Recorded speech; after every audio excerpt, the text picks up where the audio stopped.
These two knuckleheads, they're still cooking over here. Me, I'm still quipping. All of those are above. We're gonna finish up Ashley's homestyle mac on BoxMac.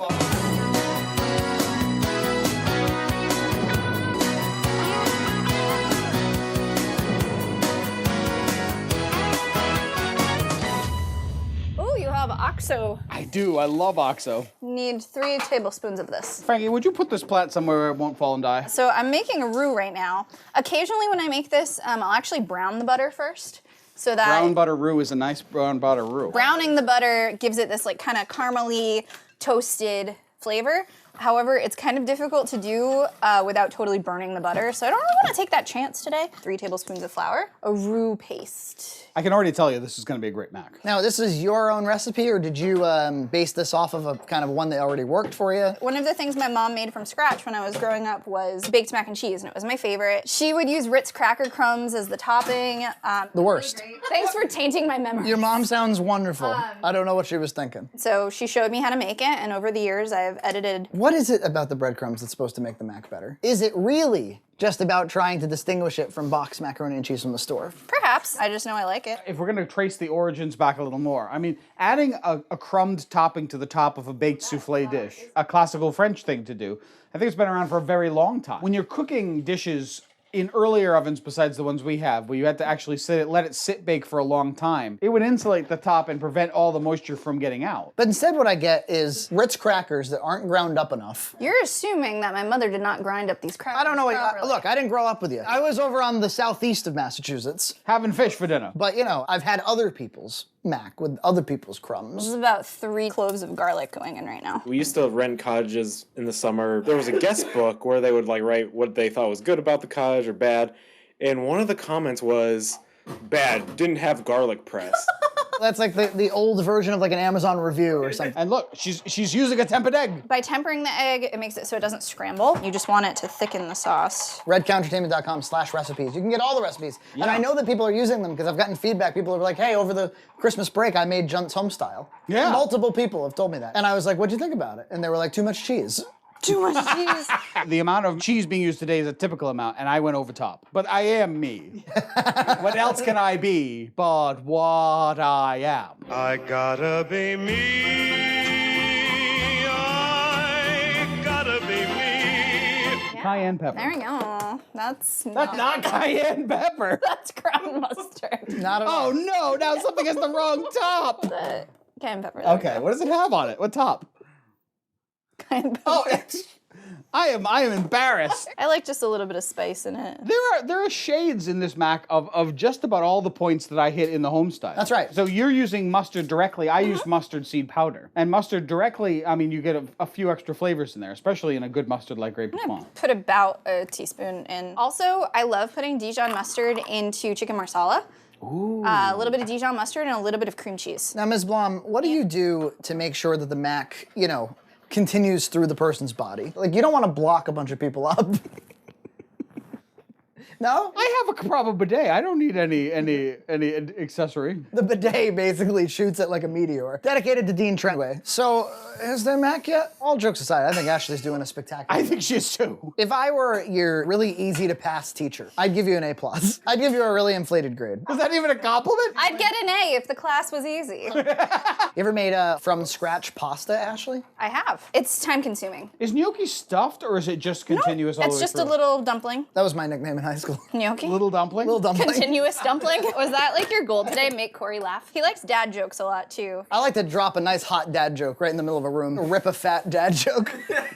Make sure everyone knows I'm there. Try to blame this dad joke on the dog. Would you like to butter the dish? Butter the dish. Butter Oh my. a good sous chef, Junt. He's a sous junt. I just want to melt some butter for the breadcrumbs. And that bottom pullout, there's the tiny pot, the TTP. This is the big reveal of the TTP. This is so hard to find in Texas. Is it really? But it's in the international food stores. Is it? Why? It's just Don't know. Cheese time. Cheese time. Cheese time. Cheese time. By the handful. Like, the way I did in the past, By right? the handful. By the handful. I'm gonna. handful, Frankie. It's nice and thick. So I have a really quick and easy dish that I make with those gnocchi. And I get the butter almost to a browning point. I throw the gnocchi in. I get them nice and crispy. Yep. And then I just put in a little bit of bacon, and sometimes I make a little great. cream sauce with maple in it. Wow. It's really good. Sounds yummy. Awesome. Frankie. Why don't you take them out and drop them in by the handful? Yes. It's done. There's one more pack and you're gonna ruin the world by the time you're done. You have to go about that soft. Yeah. This is Look, shut up. cooking time, 2 to 3 minutes. That's it? Junt marks in this. Ew. Sorry. Frankie, do you actually know any good dad jokes? Or you've been studying for your preparation as a father? Sure. Who's Darth Vader's sister? The elevator? Why did the Scarecrow get a promotion? Why? He was outstanding in his field. I like it. How do you throw a space-themed party? How? You plan it.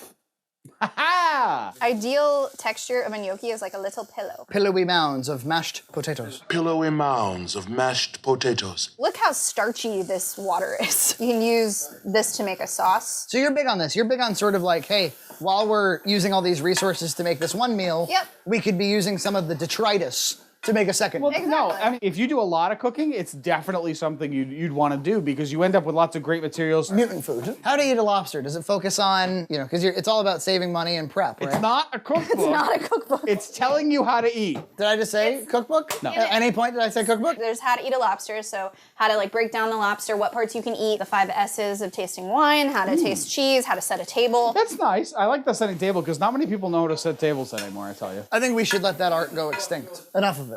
Get out of here. Okay, these are caramelizing really well now. It ups the heat once the water had been evaporated, and we're getting a nice caramel color on these. If I had to be totally honest, my only reluctance is the gnocchi. I think it's actually going to be really I'm not so awesome. sure. Wow me. Okay. Wow, there's going to be extra cheese sauce. Yeah, in there. so much extra cheese sauce. Now you have topping for your omelet tomorrow. Or you could have a cheese and bacon mushroom pot. Get a little bit of bacon on every bite. It looks great. Now she's gonna ruin it. Oh yeah, lots more breadcrumbs, please. Okay. Oh my God, what the f are you doing? It's genuinely concerning because she made a really good looking mac and she's about to ruin it. We'll give you an undercut of it. He's also not noticing that like everything that I've made has been too much. As a too much person, I am in favor of every one of your actions. Thank you. Even the breadcrumbs, John. Are you gonna betray me at this stage? Yes, so what's the cheese There's for? also cheese. There's significantly less cheese. No, we're good. Actually. So you can put the cheese on top of the breadcrumbs. Because it's a nice little toasty top. There might be something to it, Frankie. Don't listen to her.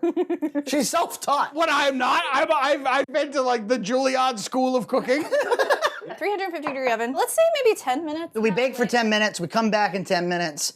We see who's right. It's gonna be her. Ooh, look at it. Nice toasty top. If you say so. Shut up, Frankie. Those breadcrumbs look pretty good.